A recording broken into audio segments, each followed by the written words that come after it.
പ്രിയപ്പെട്ടവരെ, കർത്താവ് അരുളി ചെയ്യുന്നൊരു വചനം ധ്യാനിച്ചുകൊണ്ട് നമുക്ക് ആരംഭിക്കാം. ജെറമിയായുടെ പുസ്തകം 8-ാം അധ്യായത്തിൻ്റെ 13-ാം തിരുവചനത്തിൽ ദൈവമായ കർത്താവ് നമ്മെ ഇങ്ങനെ പഠിപ്പിക്കുകയാണ്. കർത്താവ് അരുളി ചെയ്യുന്നു, ഞാൻ വിളവെടുക്കുവാൻ തീരുമാനിച്ചിരിക്കുന്നു. എന്നാൽ മുന്തിരിച്ചെടിയിൽ പഴമില്ല, അത്തിവൃക്ഷത്തിൽ കായ്കളുമില്ല, ഇല പോലും വാടിക്കൊഴിഞ്ഞു. അതിനാൽ അവരുടെ നേരെ ഞാൻ വിനാശകനെ അയക്കും. ആ വചനം ഒന്ന് ശ്രദ്ധിച്ച് കേൾക്കണേ. കർത്താവ് അരുളി ചെയ്യുന്നു, ഞാൻ വിളവെടുക്കാൻ തീരുമാനിച്ചിരിക്കുന്നു. കർത്താവ് അരുളി ചെയ്യുന്നു. ഓരോ വചനവും നമുക്കുള്ളതാണ്. കർത്താവ് അരുളി ചെയ്യുന്നു, ഞാൻ വിളവെടുക്കാൻ തീരുമാനിച്ചിരിക്കുന്നു എന്ന് പറഞ്ഞാൽ ഈ ഭൂമിയിലേക്ക് നമ്മളെ വിട്ടിട്ട് ദൈവം വെറുതെ കൈയും കെട്ടിയിരിക്കുകയാണെന്ന് കരുതരുത്. നമ്മളെ ഈ ഭൂമിയിലേക്ക് ദൈവം വിട്ടിട്ട് ഇത്രയും സമ്പത്ത്, ഇത്രയും കാര്യങ്ങൾ, ഇത്രയും ബുദ്ധി, ബന്ധം, അറിവ്, ആലോചന, ദൈവഭയം, ദൈവഭക്തി, പ്രാർത്ഥിക്കാനുള്ള കഴിവ്, നമുക്ക് അനേകം നന്മകൾ ഒരുക്കി തന്നു. സാഹചര്യങ്ങളെല്ലാം അനുകൂലമാക്കി തന്നു. ദൈവം നമുക്ക് ഒരുപാട് കൃപകൾ തന്നു. പല രാജ്യങ്ങളിലൂടെ സഞ്ചരിപ്പിച്ചു, പല സംസ്കാരങ്ങളെ പരിചയപ്പെടുത്തി, പല ഭാഷകൾ കൈകാര്യം ചെയ്യാൻ പഠിപ്പിച്ചു. അങ്ങനെ ദൈവം ഒരുപാട് കൃപകൾ തന്നിട്ട് ദൈവം നമ്മളെ ഭൂമിയിലേക്ക് അയച്ചിട്ട് പറയുകയാണ്, ഞാൻ നിന്നോട് കണക്ക് ചോദിക്കും. Hallelujah, hallelujah. ഞാൻ നിന്നോട് കണക്ക് ചോദിക്കും.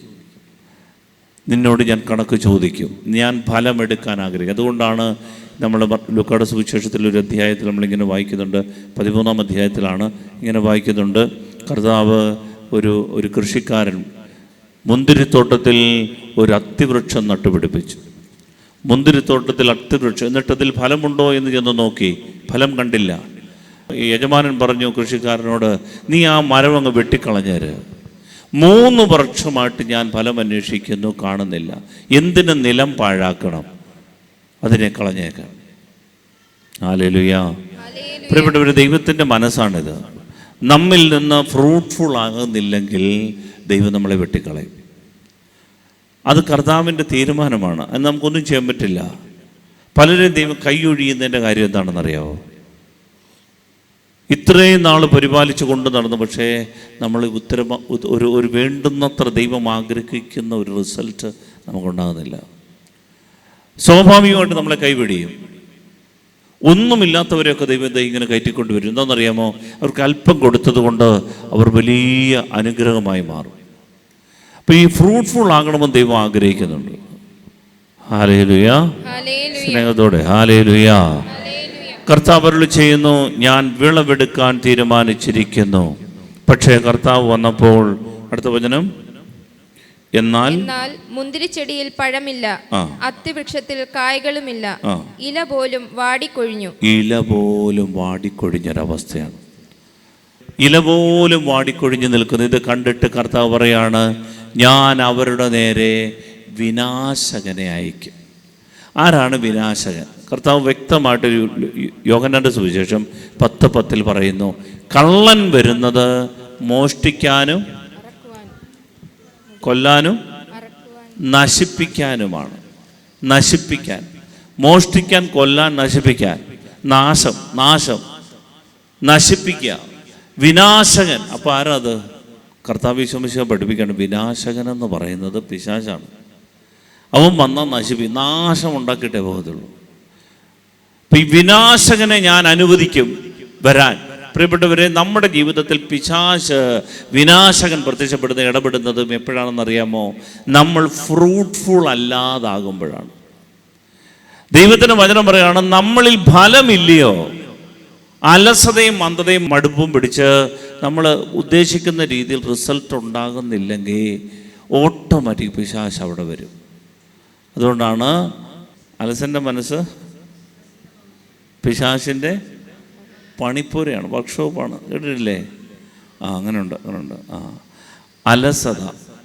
പ്രിയപ്പെട്ടവർ, നമ്മൾ ഫ്രൂട്ട്ഫുൾ അല്ല എങ്കിൽ വിനാശകൻ. എങ്ങനെയാണ് ഫ്രൂട്ട്ഫുൾ ആകുക? ബൈബിളിൽ ശ്രദ്ധിക്കണേ, ബൈബിളിൽ നിലനിന്നിരുന്നവരെല്ലാം, ബൈബിളിൽ നിലനിന്നവർ, ബൈബിളിൻ്റെ അവസാനം വരെ നമ്മൾ വായിച്ചാൽ മതി, നിലനിൽക്കുന്ന ആളുകളുണ്ട്. ഇടയ്ക്ക് വെച്ച് അടിഞ്ഞു പോകുന്നവരുണ്ട്, ഒറ്റിക്കൊടുത്തവരുണ്ട്, തള്ളിപ്പറഞ്ഞവരുണ്ട്. പക്ഷേ ജീവിതാന്ത്യം വരെ കർത്താവിൻ്റെ കൃപയിൽ നിന്ന് സ്വർഗത്തിൽ നിത്യഭാഗ്യം കിട്ടിയവർ അനേകരുണ്ട്. അവരെല്ലാവരും എന്താ ചെയ്തതെന്നറിയാമോ? അവർ നിലനിൽക്കാൻ വേണ്ടി ചെയ്ത ഒരൊറ്റ കാര്യമേ ഉള്ളൂ. ശ്രദ്ധിക്കണം. കൃപയിൽ നിലനിൽക്കാൻ, ആത്മനിറവിൽ നിൽക്കാൻ, പരിശുദ്ധാത്മ ശക്തിയിൽ നിൽക്കാൻ, ആത്മീയമായ ഉണർവിൽ നിൽക്കാൻ ഒറ്റ കാര്യമേ ചെയ്യാൻ ബൈബിൾ പറയുന്നുള്ളൂ. എന്താണെന്നറിയാമോ? ആത്മാക്കളെ രക്ഷിക്കാൻ ഒരു മനസ്സ് കാണിക്കുക. ഹല്ലേലൂയ. മാനസാന്തരപ്പെട്ടതിന് ശേഷം ക്രിസ്തുവിന് വേണ്ടി ചത്തു പണിത ആളുകൾ മാത്രമേ നിലനിന്നിട്ടുള്ളൂ. മാനസാന്തരപ്പെട്ടതിന് ശേഷം, ക്രിസ്തുവിനെ അറിഞ്ഞതിന് ശേഷം ക്രിസ്തുവിന് വേണ്ടി ചത്തു പണിയുന്ന ആളുകൾ എന്ന് പറഞ്ഞാൽ ആൾക്കാരെ നേടിയെടുക്കാൻ, ക്രിസ്തുവിലേക്ക് കോരിക്കൊണ്ടുവരുവാൻ, ഈ അറിഞ്ഞ സത്യത്തെക്കുറിച്ച് മറ്റുള്ളവരോട് പറയാൻ. അവർ തെറ്റിലാണ് ജീവിക്കുന്നതെങ്കിൽ തെറ്റായത് കേട്ടോ, ഇങ്ങനെ പോയാൽ നീ തീരും എന്ന് ചങ്കൂറ്റത്തോട് പറഞ്ഞ് അവനെ മാനസാന്തരത്തിലേക്ക് കൊണ്ടുവരാൻ വേണ്ടി വ്യയം ചെയ്യുന്നവർ മാത്രമേ നിലനിന്നിട്ടുള്ളൂ. കിട്ടിയ കൃപ കുറച്ചു നാളൊക്കെ പൊതിഞ്ഞു പിടിച്ചു കൊണ്ട് നടന്നവരൊക്കെ പാതാളക്കുഴി പോകുന്നത് കണ്ടിട്ടുണ്ട്. Hallelujah, hallelujah, hallelujah. അതുകൊണ്ടാണ് പ്രിയപ്പെട്ടവരെ, സമരിയാക്കാരി സ്ത്രീയാണെങ്കിലും സക്കേവോസ് ആണെങ്കിലും സാവൂൾ പൗലോസ് ആകുമ്പോഴൊക്കെ നമ്മൾ കാണുന്നത് ഇതാ പ്രിയപ്പെട്ടവർ, മാനസാന്തരപ്പെട്ടതിന് ശേഷം ക്രിസ്തുവിന് വേണ്ടി ദൈവത്തിൻ്റെ മക്കളെ, ആത്മാക്കളെ നേടിയെടുത്ത് കൊടുത്ത ആളുകൾ മാത്രമേ നിലനിന്നിട്ടുള്ളൂ. നമ്മുടെ ആത്മരക്ഷ ആത്മാക്കളുടെ രക്ഷയെ ആശ്രയിച്ചാണ് ഇരിക്കുന്നത്. നമ്മൾ ഒറ്റയ്ക്ക് കയറിപ്പോകുമെന്ന് കരുതരുത്. നമ്മൾ ഒറ്റയ്ക്ക് കയറിപ്പോകും. അതുകൊണ്ട് ഈശോ തൻ്റെ ഉത്ഥാനത്തിന് ശേഷം ശിഷ്യന്മാരെ വിളിച്ചിട്ട് പറഞ്ഞു, നിങ്ങൾ ലോകമെങ്ങും പോയി സകലരോടും സുവിശേഷം പ്രസംഗിക്കുവിൻ, വിശ്വസിക്കുന്നവന് സ്നാനം നൽകണം, മാനസാന്തരപ്പെടുന്നവന് മാമോദീസ നൽകി അവരെ സഭയിൽ ചേർക്കണം. ഈ ആത്മാക്കളെ നേടിയെടുത്തെങ്കിൽ മാത്രമേ പ്രിയപ്പെട്ടവരെ നമ്മുടെ രക്ഷ ഉറപ്പാകൂ. ഇതാണ് നമ്മുടെ ഡ്യൂട്ടി. പ്രിയപ്പെട്ടവരെ, നമ്മളാണ് പ്രേക്ഷിതർ, ഫസ്റ്റ് ശുശ്രൂഷകർ ഇവിടുത്തെ. നമ്മൾ പ്രിയപ്പെട്ടവർ, നമ്മൾ ആത്മാക്കളെ നേടിയെടുക്കാൻ നമ്മൾ വിചാരിക്കും നമ്മുടെ ജോലിയല്ല, നമ്മൾ പറഞ്ഞാലും കാണാൻ കേൾക്കുമോ, ഇയാൾ പോയി നന്നാവ് എന്നാദ്യമേ പറയുകയല്ലേ, ഓ ഇയാൾ ഒരു ഉപദേശി വന്നേക്കുന്നു എന്ന് പറഞ്ഞ് നമ്മളെ കളിയാക്കുകയല്ലേ. എന്തിനായി വയ്യാവേലിക്ക് പോകുന്നേ? അല്ലാതെ തന്നെ ഇഷ്ടം പോലെ നമുക്ക് കിട്ടുന്നുണ്ട്, പിന്നെ ഇതിൻ്റെയും കൂടെ വേണോ എന്നൊക്കെ ഇങ്ങനെ ചിന്തിക്കാൻ സാധ്യതയുണ്ട് അല്ലേ? ഉള്ളവർ പറഞ്ഞേ ഹല്ലേലൂയ. വളരെ സൂക്ഷ്മതയോടെ ആയിരിക്കുന്നത്. പ്രിയപ്പെട്ടവരെ, അങ്ങനെയൊക്കെ ചിന്തിച്ച് ജീവിക്കുന്നവരുണ്ട്, എൻ്റെ ഇടയിലുണ്ട്. കാരണം ഇതിൻ്റെ വില കാര്യമുണ്ടോ ഇതിൻ്റെ അകത്ത്? പ്രിയപ്പെട്ടവരെ, കർത്താവ് തരുന്ന വെളിപാട് മനസ്സിലാക്കണം. നമ്മുടെ ആത്മരക്ഷ മറ്റുള്ളവരുടെ ആത്മാക്കളുടെ രക്ഷയെ ആശ്രയിച്ചാണ് ഇരിക്കുന്നത്.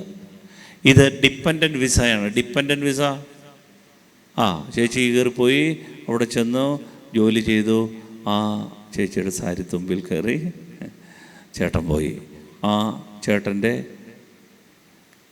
കാലെ പിടിച്ച് മക്കൾ കയറിപ്പോയി, കൂട്ടത്തിൽ ഇതേ അമ്മായിപ്പനും അമ്മായിമ്മയെല്ലാം കയറിപ്പോയി. ഡിപ്പെൻഡൻറ്റ് വിസയാണ്. ഒരു വിസ സ്ട്രോങ് ആണ്, ഒരു വിസ സ്ട്രോങ് ആയതുകൊണ്ട് ബാക്കിയുള്ളവർ കയറിപ്പോയി. പ്രിയപ്പെട്ടവരെ, ഇതാണ് ബൈബിൾ നമ്മളെ പഠിപ്പിക്കുന്നത്. നമ്മളുടെ രക്ഷ, നമ്മൾ കയറി പോകണമെങ്കിൽ ഒരാളവിടെ വേണം. നമ്മൾ കയറ്റി വിടുന്ന ആളുകളാണ് നമ്മളെ കയറ്റി കൊണ്ടുപോകുന്നത്. ഹല്ലേലൂയ. ഈ വിശ്വസിച്ചൊന്ന് പറഞ്ഞേ ഹല്ലേലൂയ. സ്നേഹത്തോട് പറ ഹല്ലേലൂയ. പ്രിയപ്പെട്ടവരെ, നമ്മൾ പാപത്തിൽ വീഴാതിരിക്കാൻ നമ്മൾ എന്നും പ്രാർത്ഥിച്ച് കൊന്ത ചൊല്ലി കുർബാനയും കണ്ട് ജീവിച്ചാൽ പോരാ. അങ്ങനെ പാപത്തിൽ വീഴാതിരിക്കുകയല്ല, അങ്ങനെ ജീവിച്ചാലും പാപത്തിൽ വീഴും. എന്നാൽ ആത്മാക്കളെ രക്ഷിക്കാൻ വേണ്ടി അധ്വാനിച്ചാൽ നമ്മളുടെ ആത്മസ്ഥിതി ഉയരും, ആത്മനിലവാരം ഉയരും. ഹല്ലേലൂയ. അതുകൊണ്ടാണ് സഭയുടെ മതബോധന ഗ്രന്ഥം catechism of the Catholic church 1816 ഖണ്ഡികയിൽ ഇങ്ങനെ പറയുന്നുണ്ട്. അത് ഇങ്ങനെയാണ് ഞാൻ കുറിച്ചത്. ക്രിസ്തുവിൻ്റെ ശിഷ്യൻ വിശ്വാസം സൂക്ഷിക്കുകയും അതനുസരിച്ച് ജീവിക്കുകയും ചെയ്താൽ മാത്രം പോരാ.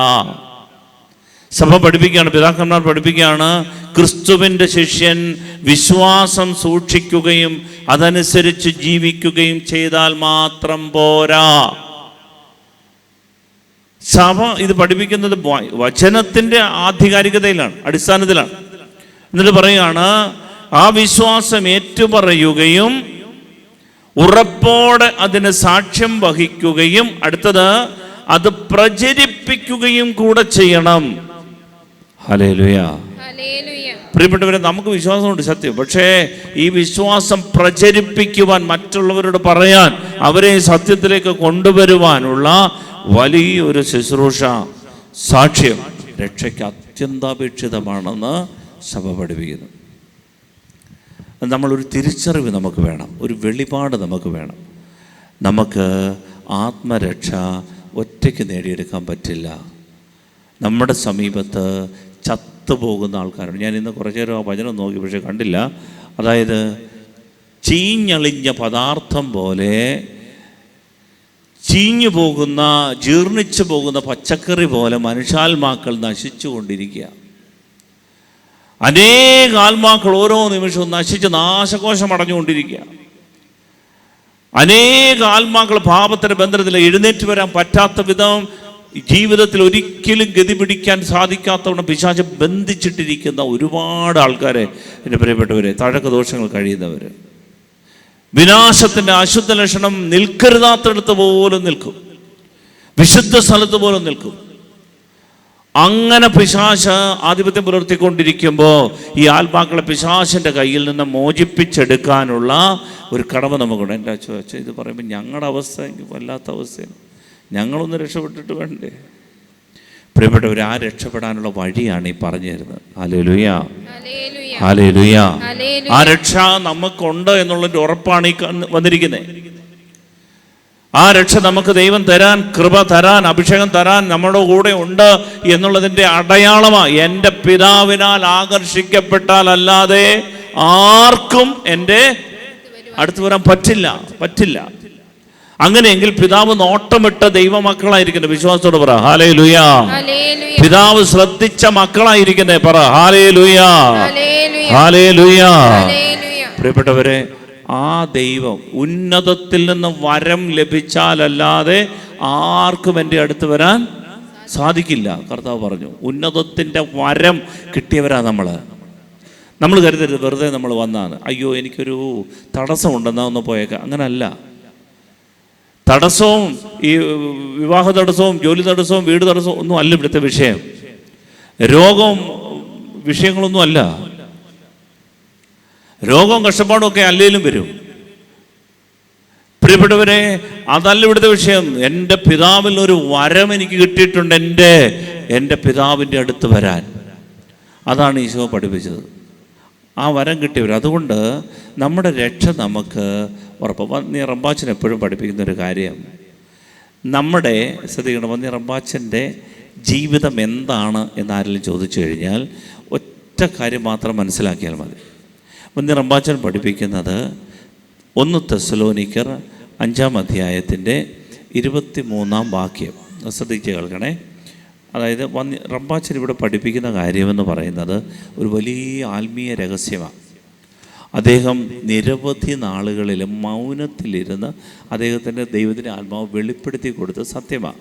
വില കൊടുത്ത അദ്ദേഹം ഇങ്ങനെ പേപ്പർ കൊണ്ടൊക്കെ ഇങ്ങനെ കൂട് ഉണ്ടാക്കി മറച്ച്, ഇല്ല ഈ വാഴക്കൊലയൊക്കെ ചൂളക്കകത്ത് പഴിപ്പിക്കുന്നതാണെങ്കിൽ ഫാനുമില്ല വെട്ടവുമില്ല, അതിനകത്ത് കയറിയിരുന്ന് ദിവസങ്ങളിരുന്ന് മൗനത്തിലിരുന്ന് പ്രാർത്ഥിച്ച് വചനത്തെ, ബൈബിളിനെ കുറിച്ച് അദ്ദേഹം 4000-ൽ പരം ചോദ്യങ്ങൾ എഴുതിയിട്ട് ആ ചോദ്യങ്ങൾ വെച്ച് ആത്മാവിനെ ശോധന ചെയ്യുകയാണ്.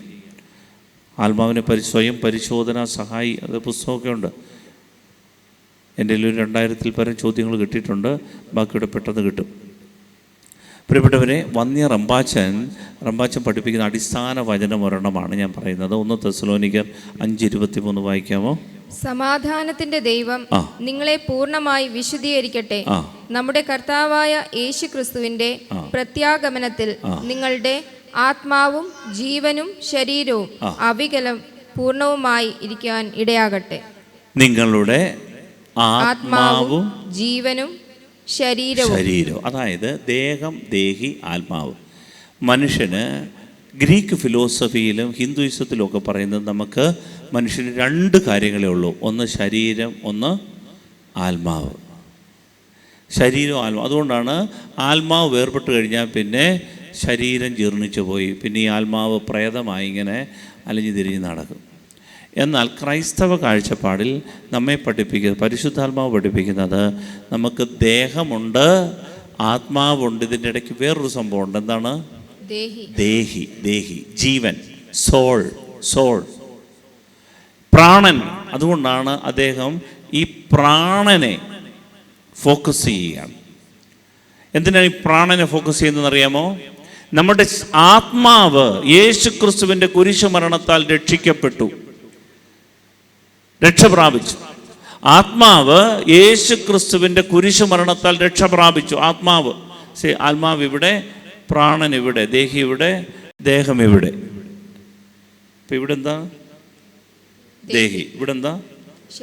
ശരീരം. ദേഹം. ഇവിടെ ആത്മാവ്. പ്രിയപ്പെട്ടവർ, ഇത് മൂന്നും ചേരുന്നതാണ് മനുഷ്യൻ. അതായത് ഈ ദേഹത്തെയും ഈ ആത്മാവിനെയും ബന്ധിപ്പിക്കുന്ന ഈ പ്രാണനുണ്ട്.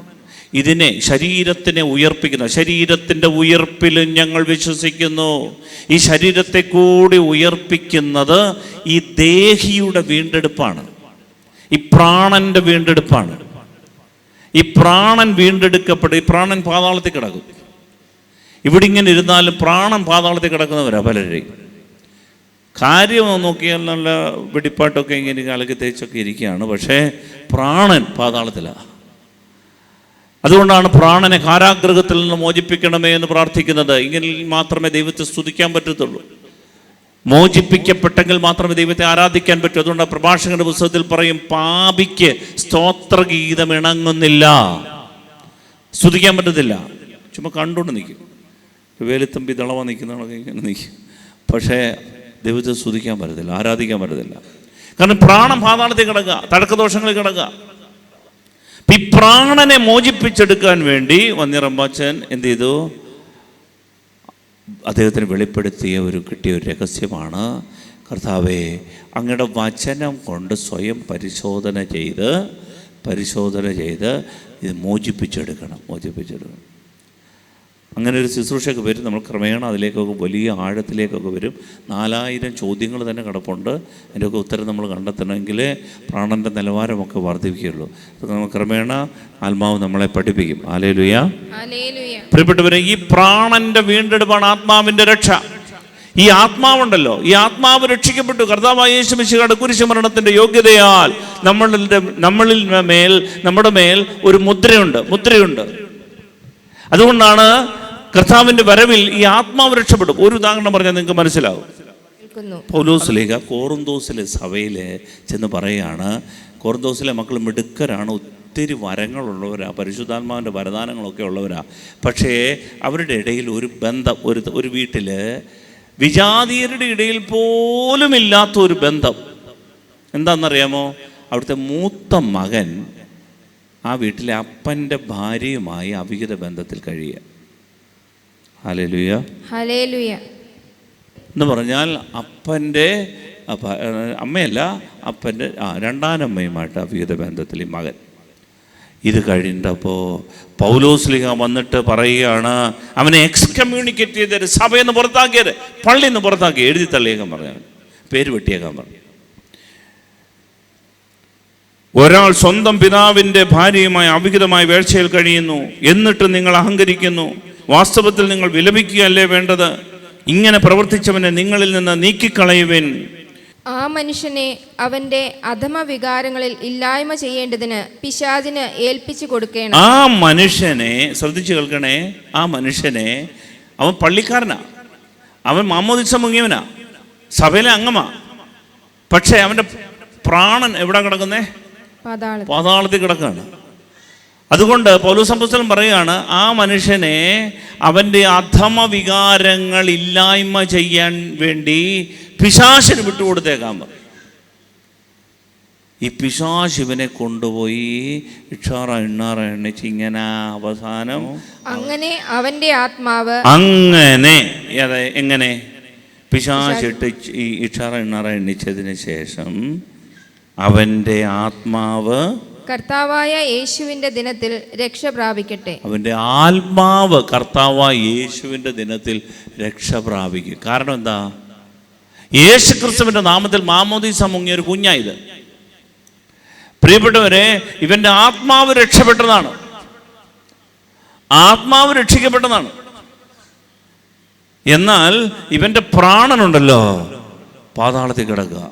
ഈ പ്രാണനെ മോചിപ്പിച്ചെടുക്കുന്ന പ്രക്രിയയാണ് പ്രിയപ്പെട്ടവരെ നമ്മുടെ ഐശ്വര്യത്തിനും സുസ്ഥിതിക്കും അനുഗ്രഹത്തിനും മനസമാധാനത്തിനും ആനന്ദത്തിനും കാരണം. അതുകൊണ്ടാണ് ഈശോ പറഞ്ഞത്, ഞാൻ തരാൻ നിനക്ക് സമാധാനം, ലോകം തരുന്നത് പോലെയല്ല. ഹല്ലേലൂയ. അങ്ങനൊരു സമാധാനമുണ്ട്. എപ്പോഴാണെന്നറിയാമോ? ഈ പ്രാണൻ വീണ്ടെടുക്കപ്പെട്ട് കഴിയുമ്പോൾ. അതിനാണ് ഈ ആത്മാക്കളെ രക്ഷിക്കാൻ വേണ്ടി ദൈവം നമ്മുടെ ഉത്തരവാദിത്വം ഏൽപ്പിച്ചിരിക്കുന്നത്. ഹല്ലേലൂയ. ഹല്ലേലൂയ. ഇത് വീണ്ടെടുക്കപ്പെടണം പ്രിയപ്പെട്ടവരെ. അനേകരുടെ പ്രാണൻ പല തരത്തിൽ താണു കിടക്കും. അസൂയ, ദേഷ്യം, നീരസം, ചിലരോടൊക്കെ ഉള്ള വൈരാഗ്യം, ക്ഷമിക്കാൻ പറ്റാത്ത അവസ്ഥ, പാതാളക്കുഴി കിടക്കുകയാണ്. ഇത് മോചിപ്പിച്ചെടുത്തെങ്കിൽ മാത്രമേ നമുക്ക് കർത്താവ് ആഗ്രഹിക്കുന്ന ഒരു ജീവിതം ഈ ഭൂമിയിലുണ്ട്. അതാണ് ദൈവരാജ്യം, ദൈവമക്കളുടെ സ്വാതന്ത്ര്യം. പ്രിയപ്പെട്ടവരെ, നമുക്കൊരു രോഗം മാറി, ഇന്ന് തണ്ടുവേദന മാറിയാൽ നാളെ പല്ലുവേദന വരും, പല്ലുവേദന മാറിയാൽ മറ്റന്നാളിന് നമ്മുടെ പുറം വേദന വരും, എല്ലാം വരും. നമുക്ക് വേണ്ടത് വീണ്ടെടുക്കപ്പെടുന്ന ഒരവസ്ഥയാണ്. Hallelujah, hallelujah, hallelujah, hallelujah, hallelujah. Hallelujah. ദൈവം നമുക്ക് തന്നിരിക്കുന്ന ഈ വിശ്വാസത്തെ പ്രിയപ്പെട്ടവരെ പ്രചരിപ്പിക്കണം, മറ്റുള്ളവരോട് പങ്കുവയ്ക്കണം. വിശ്വാസം കാത്തു സൂക്ഷിച്ചാൽ മാത്രം പോരാ, വിശ്വസിച്ച് അനുദപിച്ചാൽ മാത്രം പോരാ, അത് ഏറ്റുപറയണം. ഏറ്റുപറഞ്ഞാൽ മാത്രം പോരാ, അത് ഉറപ്പോടെ സാക്ഷ്യം വഹിക്കണം. സാക്ഷ്യം വഹിച്ചാൽ മാത്രം പോരാ, അത് പ്രചരിപ്പിക്കണം. എങ്കിൽ മാത്രമേ പ്രിയപ്പെട്ടവരെ നമുക്ക് നമ്മുടെ ആത്മാവിൻ്റെ രക്ഷ ഉറപ്പാക്കാൻ പറ്റും. എന്തുകൊണ്ടാണ് നമ്മൾ ആത്മാവിൻ്റെ രക്ഷ ഉറപ്പാക്കുന്നത്? യാക്കോബിൻ്റെ ലേഖനത്തിൽ ഞാൻ പറഞ്ഞിട്ടുള്ളതാണ്, 5-ാം അധ്യായത്തിൻ്റെ 19-ാം തിരുവചനം വായിക്കാം. നമ്മൾ ഒരാളെ രക്ഷപ്പെടുത്തിയാൽ നമുക്കെന്ത് ഗുണമാണുള്ളത്? നമ്മൾ ഒരാളോട് പറയുകയാണ്, വാ സങ്കേതഭവനിൽ വാ, അവിടെ നമുക്ക് ആരാധനയിൽ കൂടാം, കർത്താവിനെ ഒന്ന് ആരാധിക്കാം. പ്രിയപ്പെട്ടവർ, എല്ലാവർക്കും വരാൻ പറ്റുകയില്ല. അത്രമേൽ കെട്ടുകളിൽ കഴിയുന്ന ആളുകളുണ്ട്.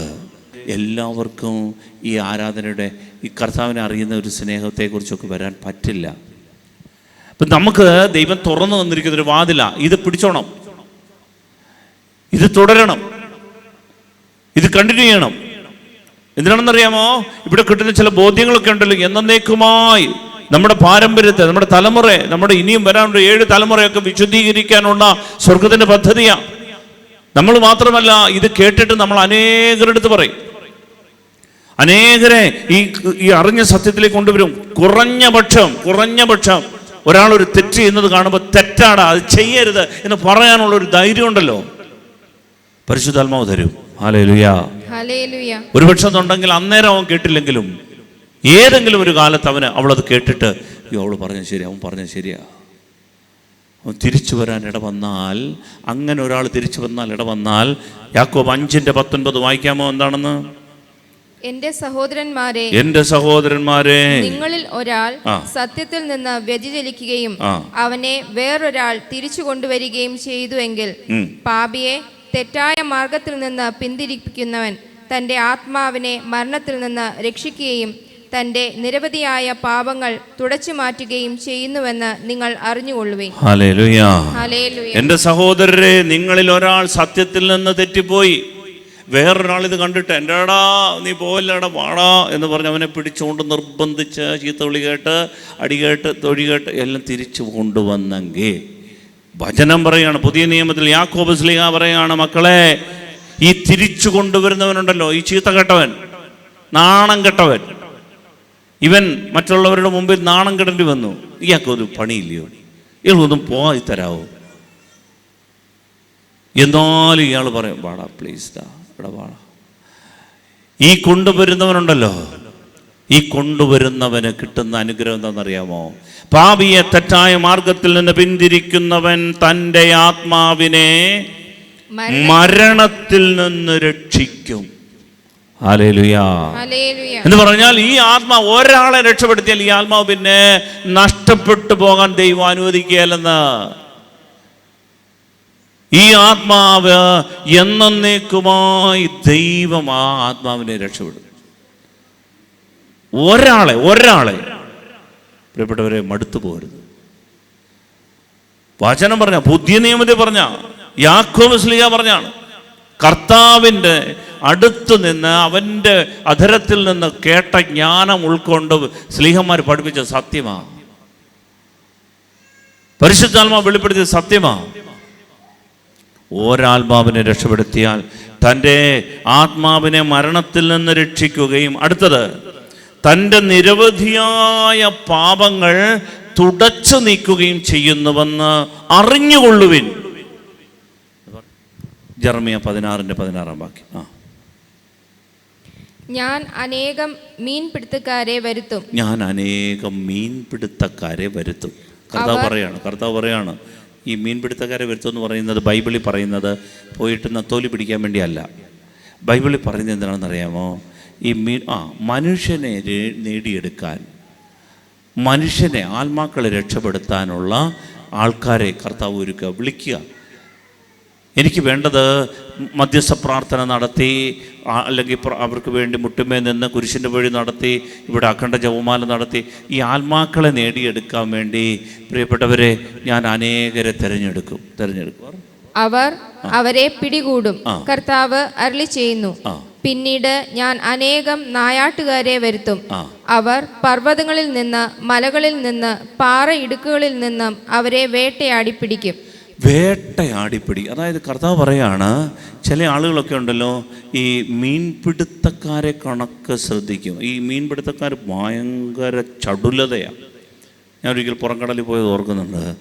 കുറേ ആലപ്പുഴയിൽ തേരിത്തുള്ള ആൾക്കാർ സഹോദരന്മാരുടെ അടുത്ത് പറഞ്ഞു, അച്ഛാവാ അച്ഛനെ ഞങ്ങൾ അങ്ങനെ ഞാനും വേറൊരു അച്ഛനും കൂടെ അങ്ങനെ ഇതൊന്ന് കാണണം. കർത്താവ് എന്ത് പോയാലും ഗലീലി കടലിലൂടെ ഒക്കെ പോയി ഈ ഇവരുടെ കൂടെ നിന്ന് മീനൊക്കെ വലിച്ചു പിടിച്ചില്ല, ഇതെങ്ങനെയാണ് പിടിക്കുന്നതെന്നൊക്കെ ഒന്ന് കാണണം. അങ്ങനെ പോയി അവരുടെ കൂടെ ഞാൻ നോക്കിയപ്പോൾ കുറേ ദൂരം ഞങ്ങൾ യാത്ര ചെയ്തു. വെളുപ്പിനെ 2:30 ആയപ്പോൾ തുടങ്ങിയ യാത്രയാണ്. 5:30 ആയിട്ട് ഇങ്ങനെ പോകുന്നതല്ലാതെ ഒന്നും കാണുന്നില്ല. അപ്പോൾ എൻ്റെ ദൈവമേ, ഇവർ ഇത്രയും വലിയ പ്രതീക്ഷയോടെ 2 അച്ഛന്മാരെ കൊണ്ടുവന്നിട്ട് ഒന്നും കിട്ടുന്നില്ലേ? അങ്ങനെ ഇരിക്കുമ്പോഴാണ് ഒരു ആരവം കേൾക്കാം. ഒരു 10-40 പേരുണ്ട് 2 വള്ളത്തിൽ, ബോട്ടയിൽ. പ്രിയപ്പെട്ടവരെ, ഒരു വള്ളം നിന്നു, അടുത്ത വള്ളം ഒരു വലിയ ചുറ്റി ഇങ്ങനെ എനിക്ക് തോന്നുന്നു 1 കിലോമീറ്ററെങ്കിലും റേഞ്ചിൽ ചുറ്റി നോക്കിയപ്പോൾ ആരാണ്ടൊക്കെ എടുത്ത് വെള്ളത്തിൽ ചാടുന്നു. വെളുപ്പിനെ നോക്കുമ്പോൾ ഈ പതച്ചിങ്ങനെ കിടക്കുകയാണ് വെള്ളത്തെ. വല ഇങ്ങനെ കൊരുത്ത് കൊണ്ടുവന്നിട്ട് അവർ പിന്നീട് വലിക്കാൻ തുടങ്ങി. കുറച്ച് കഴിഞ്ഞപ്പോൾ ഞങ്ങൾ നോക്കിയപ്പോൾ ഒരു 10-15 മിനിറ്റ് കഴിഞ്ഞപ്പോൾ വലയെല്ലാം അടുത്ത് വന്നപ്പോൾ ഞങ്ങളുടെ അതുവഴി ഇതുവഴി എല്ലാം മീനെടുത്ത് ചാടുന്നു.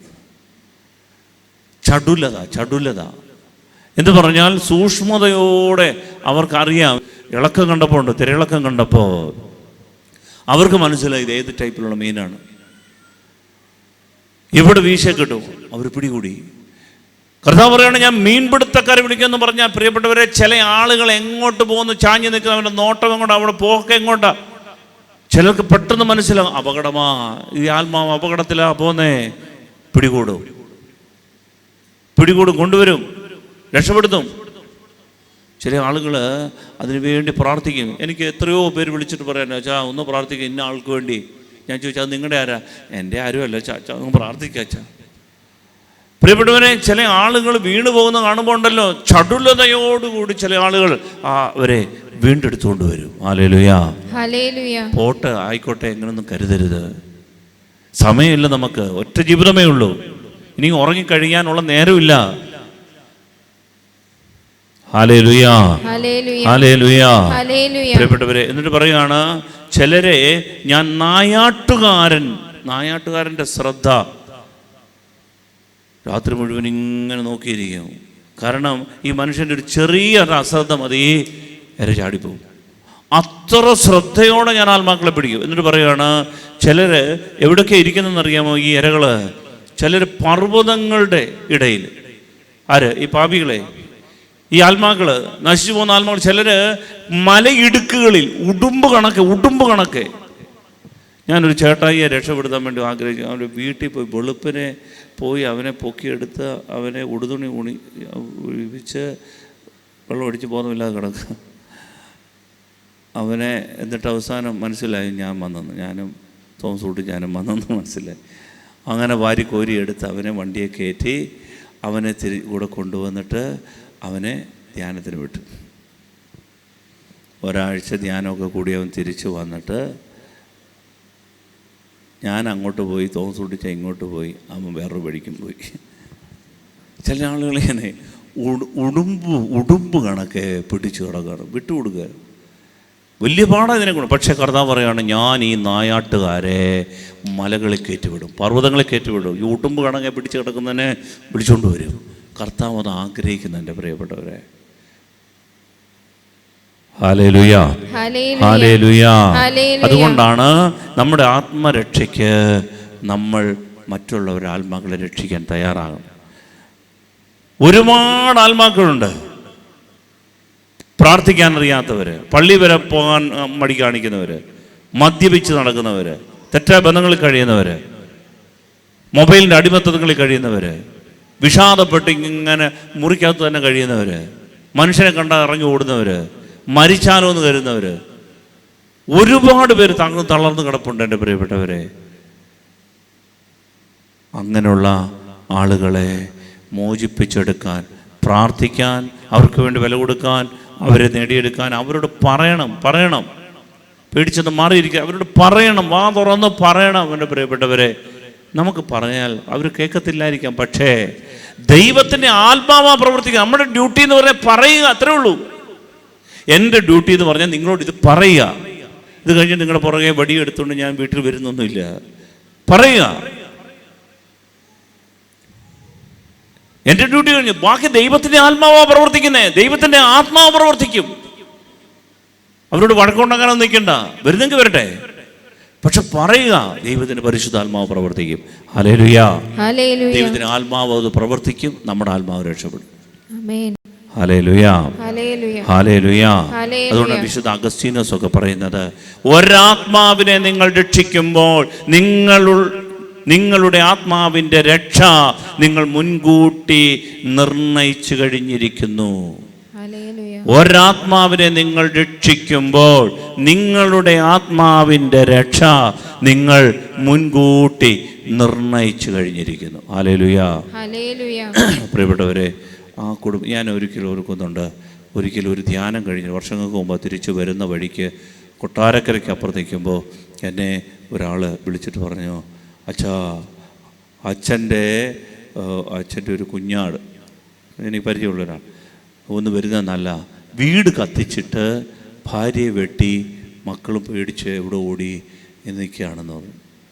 ഞാനൊരു 11:30 കാണും, നേരെ അവിടുന്ന് വിട്ട് 1 മണിക്കൂറോളം എടുത്ത് അവിടെ ഓടിച്ചത്. പ്രിയപ്പെട്ടവരെ, അവിടെ ചെന്ന് കഴിഞ്ഞപ്പോഴും കാണുന്ന കാഴ്ച, മനുഷ്യൻ വീടെല്ലാം കത്തിച്ചിട്ട് വീടിൻ്റെ നടുക്ക് ഇങ്ങനെ ഇരിക്കുകയാണ്. ഞാൻ ചെന്ന് വിളിച്ചപ്പോഴീ മനുഷ്യൻ വാവിട്ട് കരയാൻ തുടങ്ങി. കൈയെല്ലാം മുറിച്ചിട്ട് ബക്കറ്റിനകത്ത് വെള്ളത്തിനകത്തിട്ടേക്കാണ്, തന്നെ മരിക്കാൻ. ഈ മനുഷ്യൻ ആ രാത്രിയിൽ വാരിക്കൂരി ഇങ്ങനെ പൊതിഞ്ഞ് ഇങ്ങനെ നേരെ കൊണ്ടുപോയി ആശുപത്രി ചെന്നപ്പോൾ ആശുപത്രിക്കാരെടുക്കുന്നില്ല.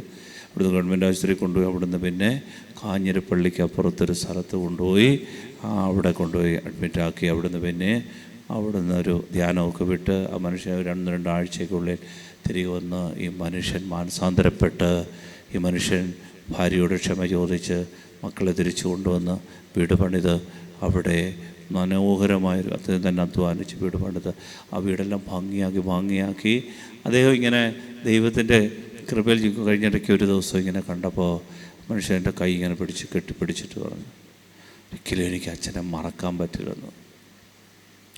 ഒരാത്മാവിനെ, പ്രിയപ്പെട്ടവരെ, നമ്മൾ വില കൊടുക്കണം. അന്ന് എൻ്റെ ഒരു കുപ്പായം പോയി, മുഴുവൻ ചോരയായി. അന്ന് ഉറക്കം പോയി. വെളുപ്പിനെ 6 മണിക്ക് 6:30 വിശുദ്ധ കുർബാനയുണ്ട്. ഇവരെല്ലാം കൊണ്ടുപോയി വന്നപ്പോൾ തന്നെ ഒരു നേരമായി. പ്രിയപ്പെട്ടവരെ, എന്നാലും ഒരാത്മാവ് രക്ഷപ്പെട്ട് കഴിഞ്ഞപ്പോൾ ഉണ്ടല്ലോ, ആ ആത്മാവിനെ മോചിപ്പിച്ചു കഴിഞ്ഞപ്പോൾ ആ മനുഷ്യനെ ബന്ധപ്പെട്ട ബാക്കി എല്ലാ മക്കളും കുടുംബം, ഇന്ന് ആ മക്കളൊക്കെ വലിയ നിലയിലായി.